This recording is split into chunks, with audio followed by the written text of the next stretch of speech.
organizations, training providers can all work together, we can really help more adult learners expand their economic opportunities. And so I'm really proud to be joining a great panel today. So I'm going to introduce our first kickoff speaker, Kevin Kurdziel, who is the president of the Garden State Employment and Training Association, and he is the head of workforce development in Middlesex County and a long friend and partner. Kevin, great to see you today. Thanks, Aaron. I'm going to turn the floor to you for some opening remarks about workforce development in Gesita, and then we'll have a great panel discussion with some of the workforce development board directors. So, Kevin, it's all you. Thank you, Aaron. And the feeling is mutual. It's great to be on a panel with you and also with Catherine. We go back a long way from our workforce development board days or workforce development days. And so it's really great to be partnering with your organization as well. And so I want to just lay out a little bit about what the Garden State Employment Training Association's mission is and how we're involved really in working with the New Jersey Council of Community Colleges. And just to give people on this webinar a little perspective, late last year, I think it was October or November of last year, Aaron and Catherine came to me and some of the other, I know they talked to Jane Armstrong, who's also one of our panelists today, about creating a memorandum of understanding between the Council of Community Colleges and the Garden State Employment Training Association so that we could work collaboratively on pooling our resources to work with local businesses to meet their hiring and training needs, and to also weave the workforce development board systems into that process along with our great community college partners. And so I'm happy to report that memorandum of understanding was signed and fully executed, and we're moving forward with collaborating both with the Council of Community Colleges and also the workforce development boards and other key partners that we work with in our own respective areas. So the Garden State Employment Training Association has been around for decades, and it's really a professional association consisting mainly of the state's workforce development board directors and also key operational members of the local areas, such as the one-stop operators and some of the one-stop managers. And pretty much what our, if I want to give you a 30-second elevator speech, it's simply that Gesita is basically geared towards operational excellence and strategic impact. And so what we want to make sure is that we're looking at policies that statewide impact not only workforce development, but education, and to make sure they align with the needs of businesses and make sure they align with the needs of higher education. And certainly if you look at what happens across the country, when you look at successful models of workforce development programs, inevitably you're going to see some connection there to community colleges or other higher education partners. And so this memorandum of understanding that I spoke about gives us the opportunity to formalize that partnership and in many cases enhance already great relationships that currently exist among the local areas and their respective community colleges. And those relationships look different, right? Because we know that in New Jersey, each local area kind of has its own dynamic and it has its own structure. And so those relationships sometimes look different. And I think what this MOU does is it brings a little bit more uniformity to working together collaboratively from a statewide perspective, but then it also gives us the opportunity to pool our resources and give the ability for us to share the resources that we have, both from a technical assistance standpoint, from a practical standpoint in terms of what we're doing currently in our local areas for workforce development, and then how we bring all the partners together to the table. So certainly it makes a lot of sense for us to be partnered. And I always like to point to the fact that we are funded through the Workforce Innovation and Opportunity Act of 2014, which is currently up for reauthorization. It was recently passed by the House in Washington and is going now to the Senate. Whether or not that will be actually approved this year remains to be seen. But one of the things I always like to point out when I talk about WIOA is that the I in WIOA does stand for innovation, right? And sometimes we lose sight of that fact. And so I think what we're doing here, what the Council of Community Colleges is doing, partnering with the NJBIA and collaborating with the workforce development boards. And I'm happy to see so many employer partners on this call today, that it really gives us the opportunity to be innovative and to step outside of our comfort zone and to work on projects that will really address the need for creating a qualified and educated workforce in New Jersey. Not to say that we don't have one already, but I'm not so sure that it always is aligned with the needs of our employers and our businesses. So I think the work, Aaron, that you and your team are doing, certainly along with the community colleges, provides us with that opportunity to build a system that is dependent on the data and feedback from the business community and from employers, so that we can create a system that will be able to allow us to leverage the resources we have at the local level from the workforce development boards. How can we braid our funding along with you to create programs that are going to address the needs of today's workforce, today's businesses, and the job seekers that are out there. And we certainly know that there are a lot of employers out there looking to fill key positions right now. And we certainly want to be mindful of that, but we also have to be forward facing. Many times, and many of you have heard me speak before, I always talk about the workforce development system being reactive. And while certainly that's always part of what we do, right? We have to react to the conditions that currently exist in the system. We need to be much more proactive and trying to prepare people for jobs of the future, and also looking at the training needs that companies and businesses have for the future. So I just want to leave you with that thought. And once again, Aaron, Catherine, and your team, it's great to be working with you. I've worked with Glenn Best and John Miller for many years, and you have a great team there. So we're looking forward to moving along with you as we take this journey together, and very excited about this. And I'm excited that you'll be able to hear from some of my colleagues today, who I think will be able to give you a really good perspective on what's happening at the local level, not only with the workforce development boards, but with their strong partnerships in community colleges. Kevin, thank you so much. Thanks for the kind words, and more importantly, thanks for the spirit of partnership. I think that it is very clear that all of us on this call share very common missions. What I said before, we all want to make sure that we've got the most skilled, productive, innovative workforce to drive economic growth. And we also want to make sure that no New Jerseyans are left behind and everyone has opportunities, regardless of whether they are unemployed or underemployed. We are very focused and committed to the Pathways work and to the community colleges of doing more to engage with adult learners. You mentioned, Kevin, the mismatch that we often see in the labor market between the skills of workers and the needs of employers. That's, I think, one issue. The other issue is that while we're a well-educated state, we still have about half of our adult population that have not earned any post-secondary credential or degree. And I think we all agree, if you look at the data and the labor market data, that those individuals are going to be disadvantaged in a rapidly changing economy. We know that we've got 1 million individuals in New Jersey, if you can believe it, who have some college credits, but have not achieved or earned a credential or a degree. And even though we have low unemployment, we have hundreds of thousands of New Jerseyans who need help connecting to employment. And so I think if we can really take this conversation, take our MOU, take this collaborative work, take the Pathways work, and really forge new innovative ways to work together, we can do some really important things for our state. So we really are excited about this conversation today in the spirit of how can we work together and how can we build on the good work that's already going on to do even more better work together. So I'm really honored to have a panel discussion, Kevin, not only with you, but also with Jeff Schwartz, who is the Executive Director of the Camden County Workforce Development Board. Good to see you, Jeff. Good afternoon. And also joined by Jane Armstrong, who's Executive Director of Workforce Development at the Development Board in Morris, Sussex, and Warren. So could not have a better panel here with the three of you. So thank you for joining. So I want to start with a broad question. I know, and many of you know, that at the root of workforce development boards is this idea of being employer driven. So all of the boards are chaired by and have a large number of employer members. And I know Jeff and Jane and Kevin, you work tirelessly to build connections with your local employers. we certainly, through the Pathways work, want to make sure that we fully understand the changing needs of employers. And in many ways, you're on the front lines of those discussions.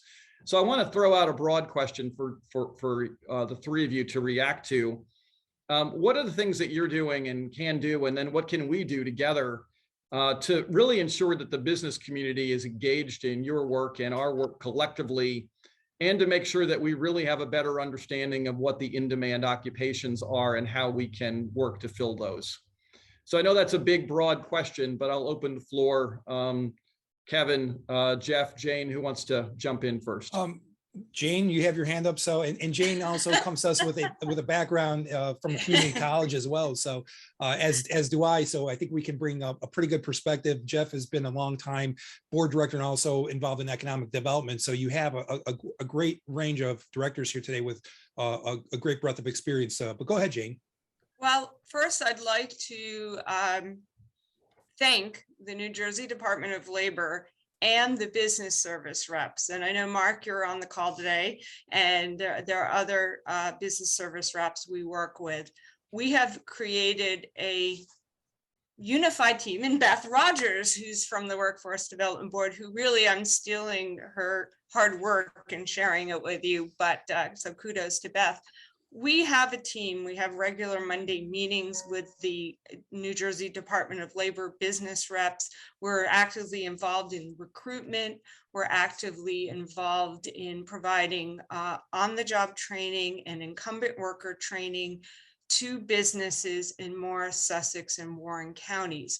So by doing that outreach, providing those services, by creating a network for businesses in our area, we get to work with businesses one-on-one.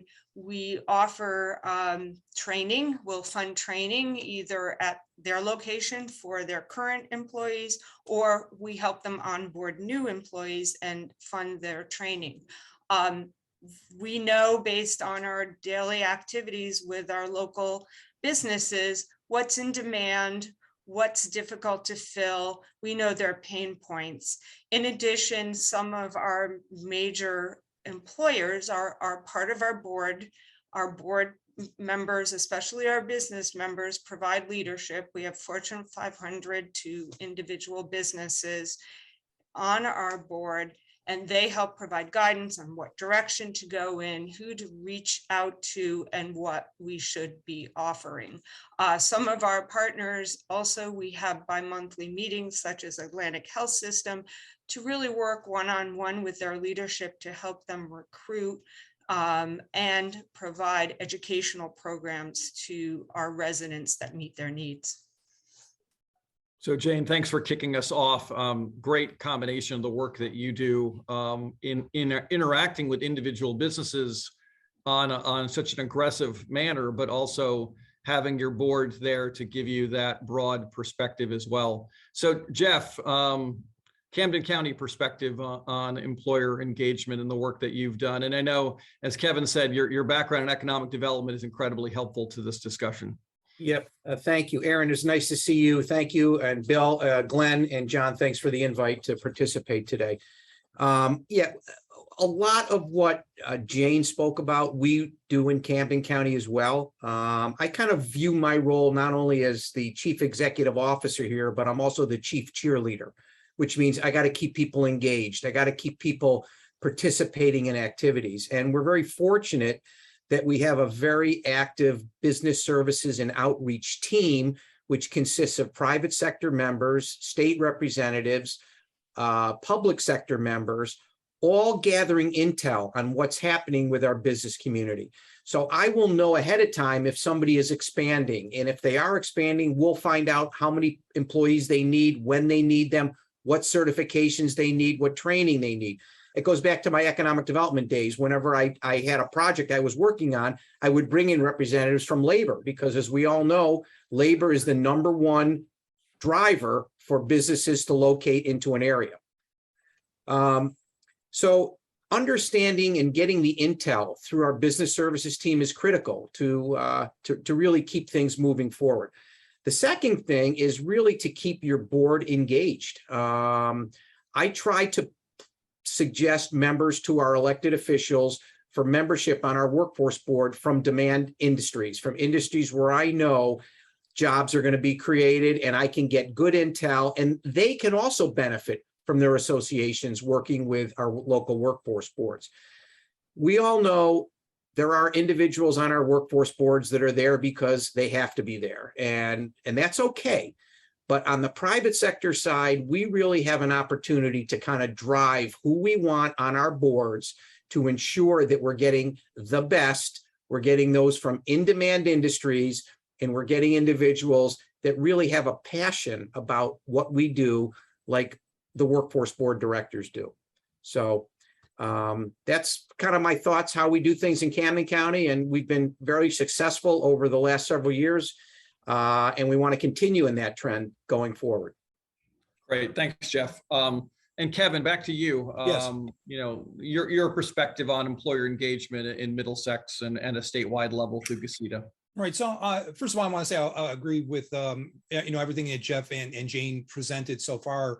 But I'm going to present just a slightly different perspective, but I'm sure that they can relate to this because it's come up in many meetings that we've had together.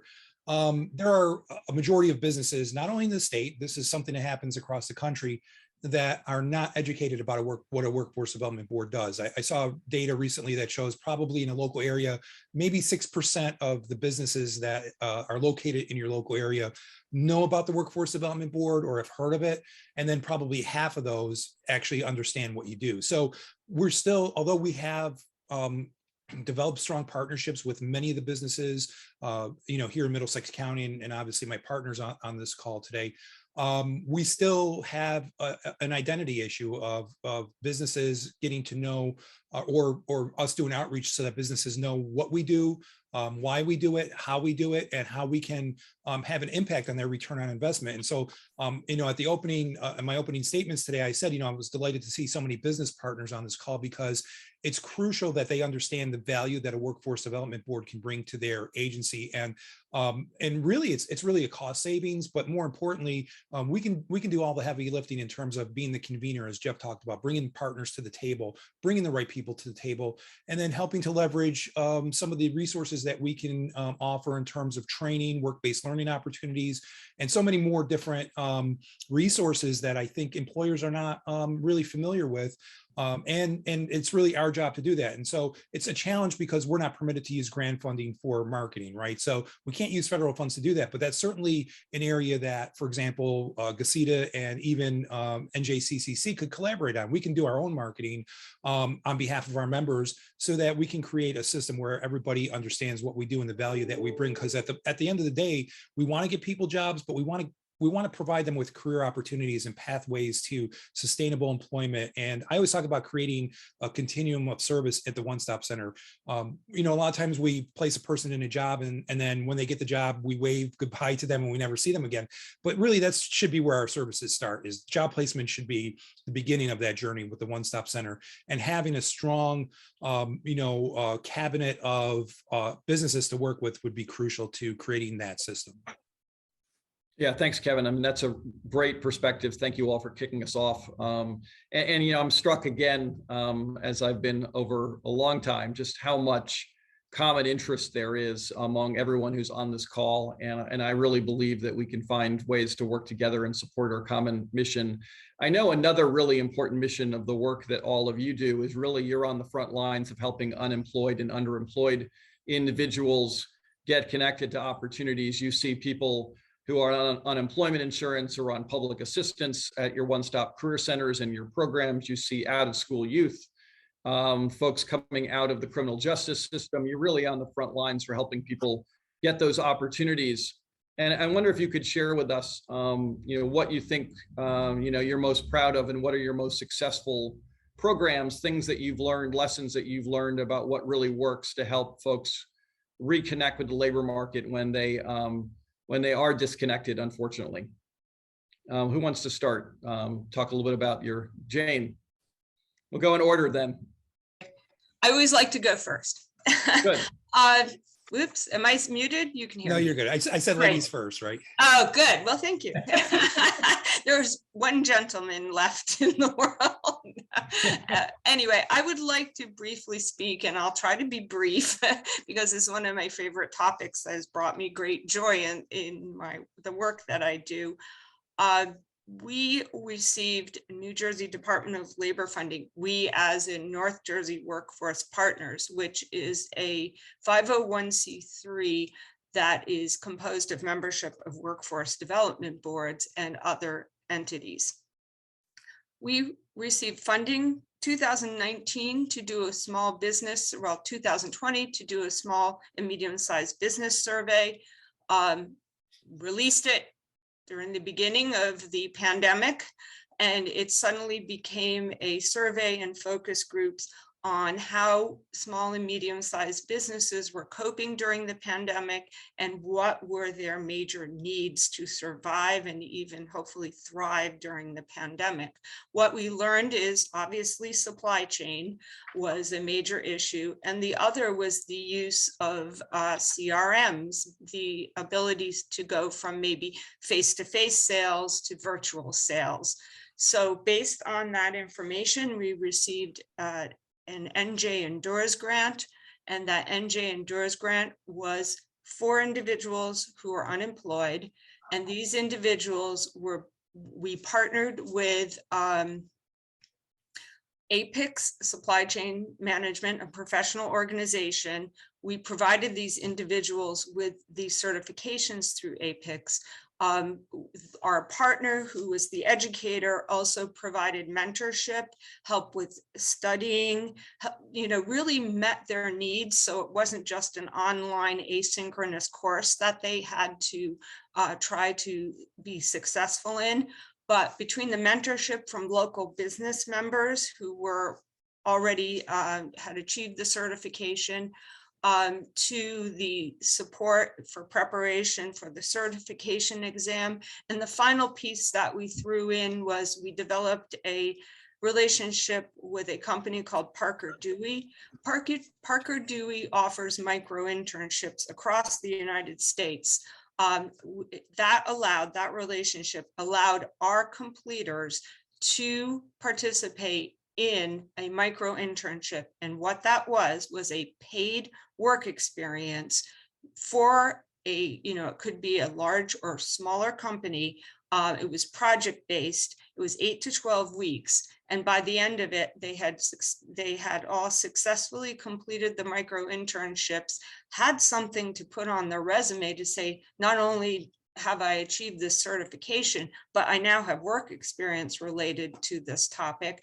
And they received sort of letters of support for their resumes and possibly developing a project folder. So that was from the beginning, and we carefully screened individuals so that they were a good fit from the beginning through the support, education, certification, to the micro internship and work-based learning. It was the entire package. We also did the same for Salesforce administration because that was the other need. That's great, Jane. I mean, I think that is an incredible model, and it does represent the whole package, from the focus on credentials in need to work-based learning, strong employer partnerships. All of that is amazing. Jeff, share with us some of your thoughts on your innovative efforts to connect unemployed, underemployed individuals to opportunities. Aaron, over the last 2.5 years, the workforce world, as we all know it, has changed. And we've had to change and adjust to that as well to serve our customers. And I credit our staff at our One Stop for an outstanding effort over the last 2.5 years dealing with our probably most difficult to serve, our unemployed and our underemployed customers. We did a white paper we published. It's on our website. It's called Government Works, not to be called an oxymoron. And we actually detailed and highlighted strategies that we implemented at our local workforce board over the last 2 years. And the innovative approaches led to an increase in customer touching, if you will, remotely via appointment.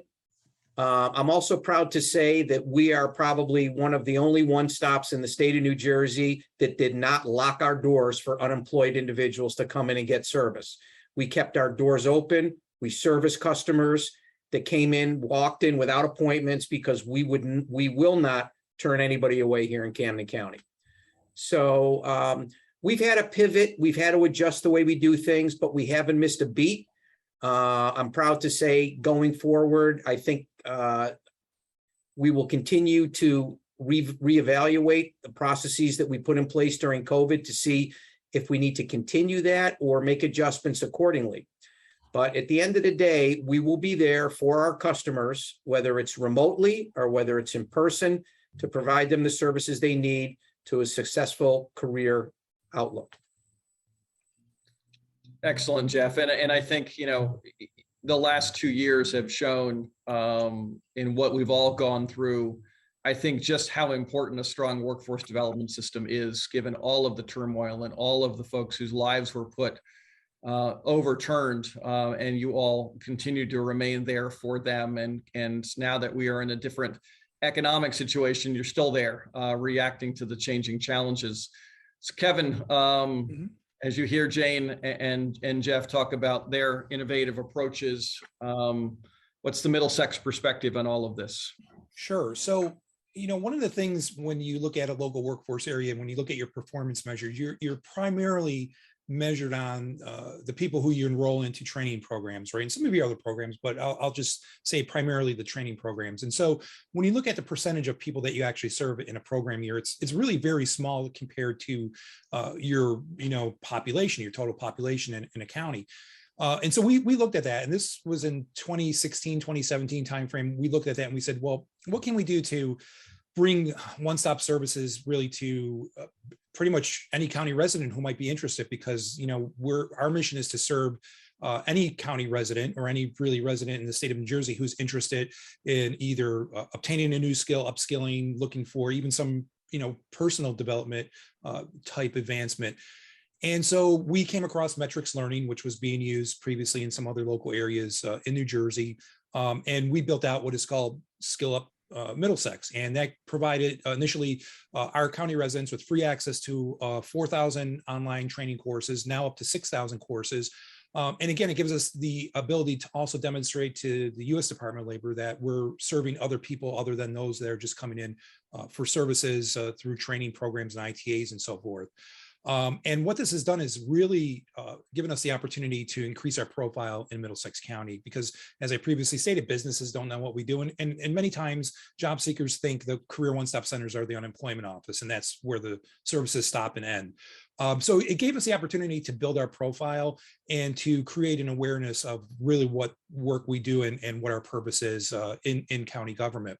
And so we're continuing to build that out. I think the timing of it, coincidentally just worked out well for us, because when the pandemic hit, we were able to offer services virtually, not only through Skill Up, but in other means as well. And now what we're doing is we're taking that Skill Up branding and taking it out to public libraries, kind of to build on what you started at the Department of Labor with the Career Connection sites. We are now taking that to select libraries in Middlesex County, calling them Skill Up Connection sites, which will be basically satellite career one-stop centers. And so that branding has really given us the opportunity for people to identify with us without having to think about unemployment or thinking about a one-stop center necessarily. So they see Skill Up and they know, hey, I can walk into the library and maybe take a training course or do some job search because the resources are there. So I think that's our biggest innovation. And we're always looking for new ways to build a better mousetrap, right? So it's as I talked about innovation. I kind of think of myself sometimes as a guy trying to put the pieces of the puzzle together that don't always fit, but I'll make them fit. So if I have to take a hacksaw to that puzzle, I'll make the pieces fit.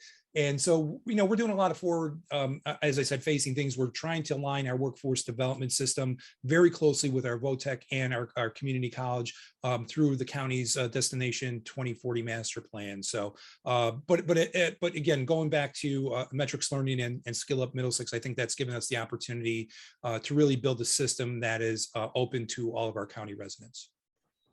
Yeah, thanks, Kevin. So glad that we had the three of you on this panel today because of your innovative programs and thinking. We've got about 6 minutes in this session, so I wanted to talk a little bit and get your advice and perspective on solutions. So, we launched this initiative because we believe strongly that all of us on this call, whether we are employers, colleges, four-year colleges, universities, community colleges, high schools, workforce development boards, community-based training providers, proprietary schools, that we all have a real vested interest in making sure we have a skilled workforce and that we're making sure no one is left behind. I know the three of you have seen a whole set of initiatives come and go over the years, some good, some bad. And we are committed to working with you and everyone on this call to make this a sustainable and thoughtful initiative that really brings us all together and thinking differently. So I selfishly just want to put out for the three of you, as you have watched this initiative take off and you have watched the work at community colleges in particular, but also the role of everyone on this call, what can we do next to really strengthen the relationship between the work that you're doing and the work that we're all collectively doing? I know, Kevin, you talked about marketing. I know Jane touched on some things, Jeff too. Where do we go from here? How do we make sure that we're really connecting these dots and building on your incredible work and connecting all of us together in this ecosystem? And I know Jane's going to regret that she's going first, probably. Right. No, it's fine. I won't regret it at all. I'm just kidding, Jane. Off the top of my head, I would say I think the best thing we could do is, again, if we market, promote this, educate our community about how as a team, how as a collaborative group, we can solve their training issues, their employment issues. I think we all bring in our certain strengths to this equation. And if we promote everything we do publicly at the state level, if we're a resource for businesses, they understand what we do, they understand who they should be in contact with, I think we'll move the state forward. Great, thanks, Jane. Great perspective. Jeff, Evan? Yeah, I agree also. And, I guess the two things that to me are very, very important, critical in any type of an ongoing relationship. Number one is communication, and it's got to be two-way communication. It can't just be one way. And I think these types of events promote that type of communication. But how I think this initiative, Aaron, is different than those in the past is because you and Catherine understand what we do. Okay. And to me, that's critical. So many times you get into an agreement with another party who really doesn't understand the workings of what the other party does. You and Catherine and John and others that have had experience dealing with workforce boards know how we operate, know some of the trials and activities we need to go through, whether it's to get things, through the elected officials. And so that makes it a lot easier and that's why I think this initiative, as compared to others in the past, is going to be successful. Thank you, Jeff. Really appreciate those kind words. We have this recorded, Jeff. Thank you. Kevin, you were great to work with us on the MOU, which I think is the first step. And you mentioned marketing earlier, kind of echoing what Jane said. What can we do next to make sure that we're really tying us all together in a way that benefits each other and ultimately the state and the people that we serve? Yeah, so I think part of that may be developing a marketing plan, a joint marketing plan where we could look at rolling out informational pieces and really educating, especially businesses, about what we do, because I think that's important. Obviously, educating the job seeker in terms of the importance of leveraging their community colleges as a great resource is important too, but also knowing that in tandem, they can go to a community college and still receive training from a local one-stop center, or be engaged with the board, or they could participate in work-based learning as they're going through classes at a community college. And it doesn't have to necessarily always be credit, right? It could be non-credit courses, Right. a wide variety of different options, and even weaving in there some vocational training that and a lot of that is existing on many community college campuses as well. So I think it's really just, again, educating the public about what we do, and then knowing that it's an easy system to be involved with it. We're not going to bring you into our system and make you fill out tons of paperwork. I mean, there's always that issue with any sort of government funded program.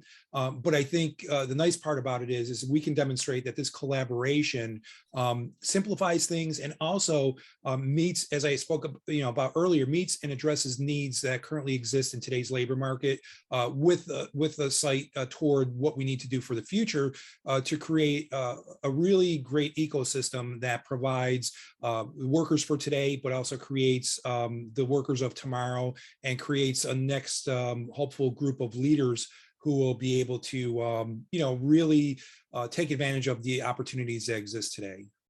Great. Thank you, Kevin. And Jane, Jeff, thank you for all joining this panel. We're going to continue similar conversations at our next 3 collaborative meetings in the 3 other industries. And I know, and I hope and expect that this conversation today will be just the beginning of further collaborative conversations about how we continue to knit together the incredible work you're doing in the workforce development system with all of the other members of this pathway work, again, so that we are building that skilled workforce and opening up economic opportunities to everybody. So thank you to the 3 of you. Look forward to working with you in the months ahead, and to continuing what's been a longstanding partnership. So with that, I'm going to turn it over to Glenn, who's going to transition to our final segment. Glenn, hello again. Thank you, Aaron. And that was a wonderful panel discussion. I'm positive that everyone gained new insight and perspectives about engaging adult learners, and some best practices that may be a resource to the work conducted in their respective communities. Now it's my pleasure to introduce, for our next segment, partnership spotlight for today's collaborative, Camden County College and Camden County Workforce Development Board. Carol McCormick, who serves as the Senior Account Executive for Workforce Training and Continuing Education at Camden County College, where she has served since 2005, leading the department that provides customized training to businesses, government agencies, and nonprofit organizations. Through their various employer partnerships, her team provides training for incumbent workers, as well as skilled training for dislocated workers to support hiring demands. Joining us again for this segment is Jeff Schwartz, Executive Director for Camden County Workforce Development Board. He joined in 2008 as the Camden County Workforce Development Board Executive Director, and is responsible for board development, strategic planning, program design, and development of best practices in the delivery systems of the One Stop Career Center, many of the things he referenced in the previous segment. In addition to leading the Camden County Workforce Development Board, Jeff currently serves as the first Vice President and Executive Committee member for the Garden State Employment and Training Association, which Kevin leads, Commissioner for the Camden County Municipal Utilities Authority, Board of Trustees for Bancroft, and Board of Trustees for the Southern New Jersey Development Council. Thank you both for joining us today. I'd like to begin by asking, can you tell us a little bit about the partnership between Camden County College and Camden County Workforce Development Board? Well, I'm going to start, Bill. I'm going to say that we've enjoyed a wonderful partnership with Camden County College for so many years. They're probably our largest provider, and also training provider for many of the services that we offer. And I've enjoyed a great relationship working with Carol and her staff. And I've known Carol probably 20 plus years back in my economic development days when she was with the college and helping us in those activities. So always consider them one of our largest training providers, and look forward to working with them on any project that we have.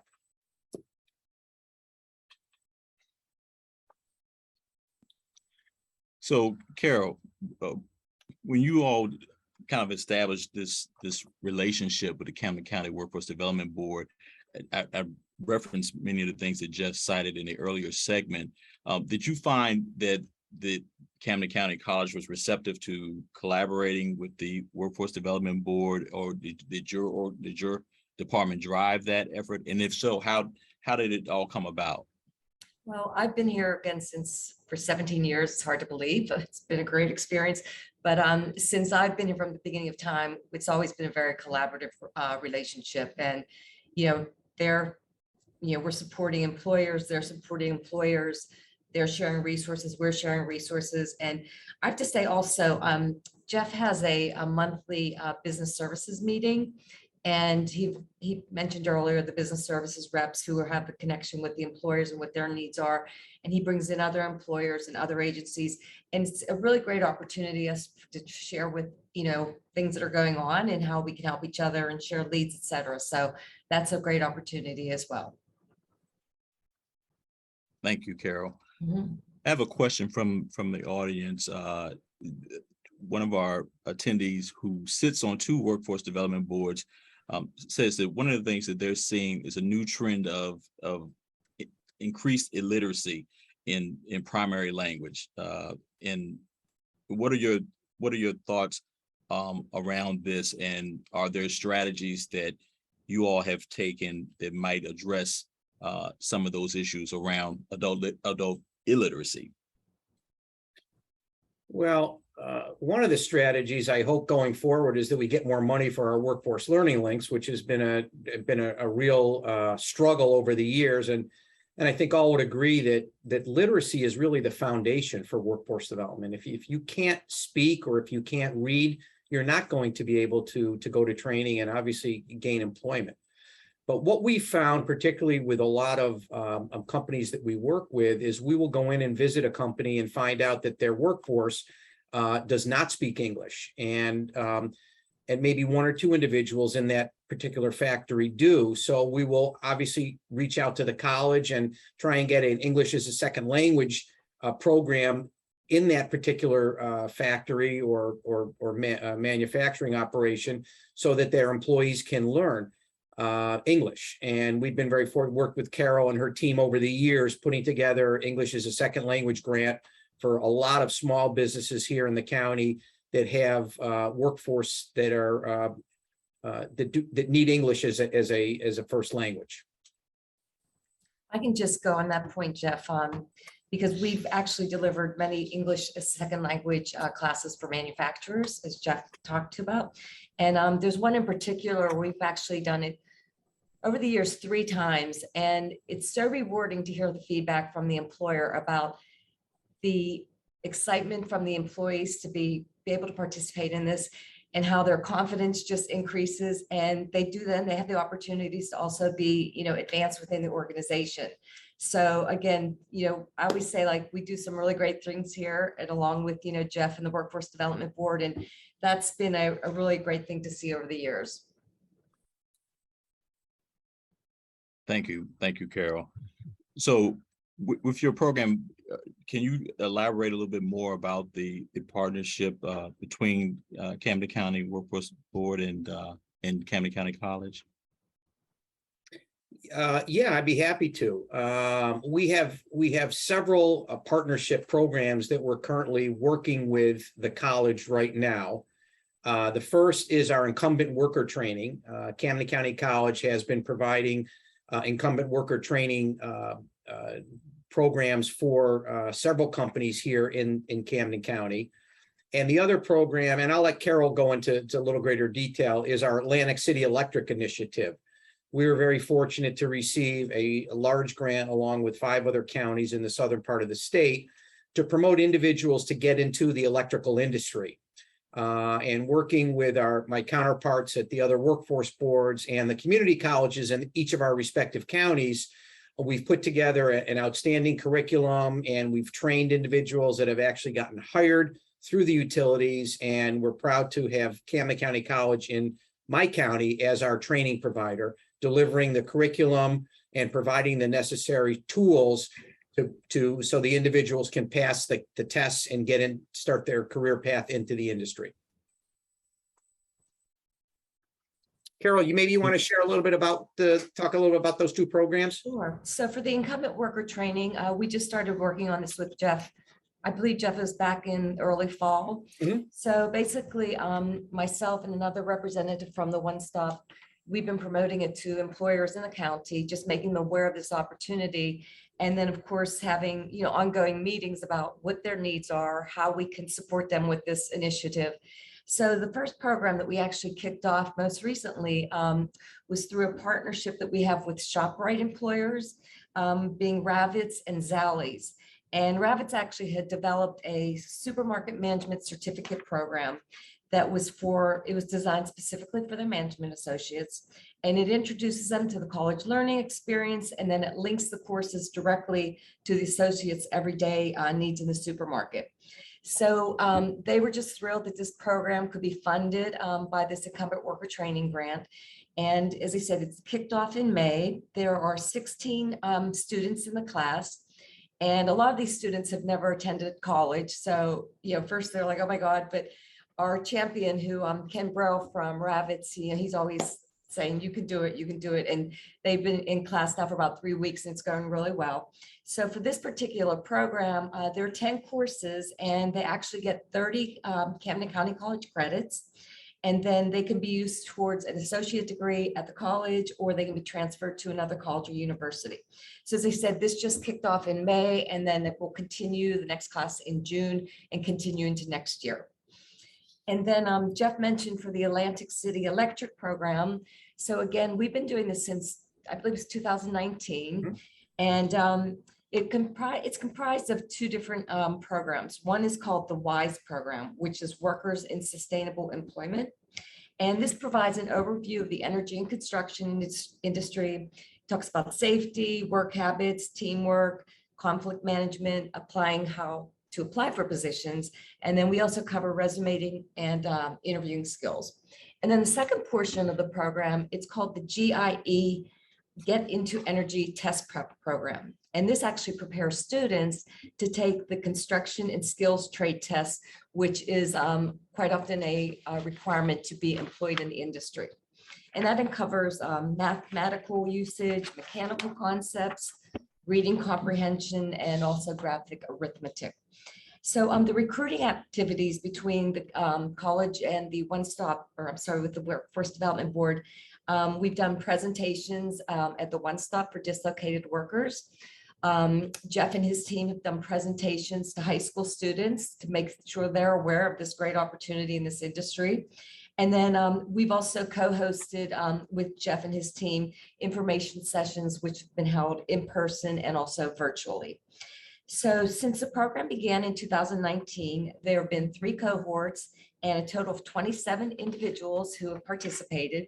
And then the program completers have been hired by Atlantic City Electric and also their utility contractors.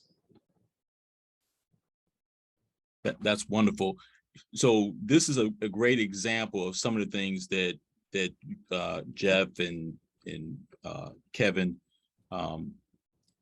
Aaron, our first panel cited early in the discussion around employer engagement and really having employers at the center of this discussion around these adult learners and educational continuums that really lead into the industry. And it seems like Camden County Workforce Development Board, along with Camden County College, has been working collaboratively with Atlantic City Electric for this particular program. Would that be an accurate assessment? Oh, absolutely. Yeah, this is a 6-year grant that we received, so this isn't a one and done. We're very committed to this for a whole host of reasons. Number one, I personally believe it's the right thing to do. It gives young people, particularly those that are graduating seniors, an opportunity to make a choice. These are not just jobs, as Carol mentioned, we're highlighting here. We're highlighting careers for people that literally has a very defined career ladder that after 2 or 3 years, it's not unusual for these people to be making well over $100,000 a year. Good benefits, union jobs, pensions. So and again, probably the most important thing is that there is a need right now. The average age of individuals in this industry is in their mid to late 50s. They're retiring. The utilities, whether it's local utilities here, but this is really more of a national challenge throughout the country, are trying to find individuals to kind of reestablish a pipeline for people to go into these industries. So, and we're not gonna, lose that opportunity here in South Jersey. So that's why all 5 counties are very actively pursuing this and providing these opportunities to individuals. Thank you, Jeff. Carol, you mentioned a program that you're doing with ShopRite around. Was it around? Was it for their incumbent workers, or was it? Could you Yes.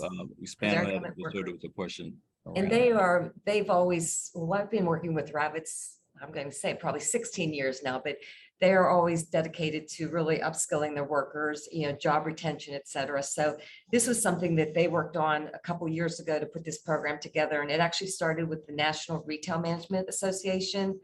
And we had been running the program with them at the college. But then most recently, they just kind of morphed it into their own program, if you will. And then again, when this opportunity came available to say, we have funding for this now, again, they were thrilled. So it's just been a great partnership between the ShopRites and then Jeff and the college. So it's doing what it was intended to do.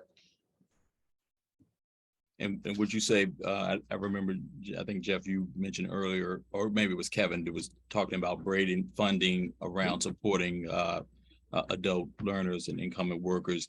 Was that the approach for the ShopRite training? No, ShopRite training is we have, as you know, the WIOA law allows you to spend 20% of your funds on incumbent worker training. So those were funds that we had set aside previously for this. Although if you talk about braiding funds, yes, we're looking at ways to braid funds to increase the participation in our learning links, which again is something I addressed earlier, because that to me is is really the foundation for what we do in this business is really promote literacy. So hopefully we'll have funding, additional funding going forward so that we can reach out to even more individuals. So. And in the last minute or two, what would you cite as one of the successful outcomes of this collaboration between your workforce board and the community college? Or any pointers that you would share with others who are watching and saying, how can we create a similar model? Well, again, from my perspective, I think it's about what I had referenced earlier. It's about good communication. It's about inclusion.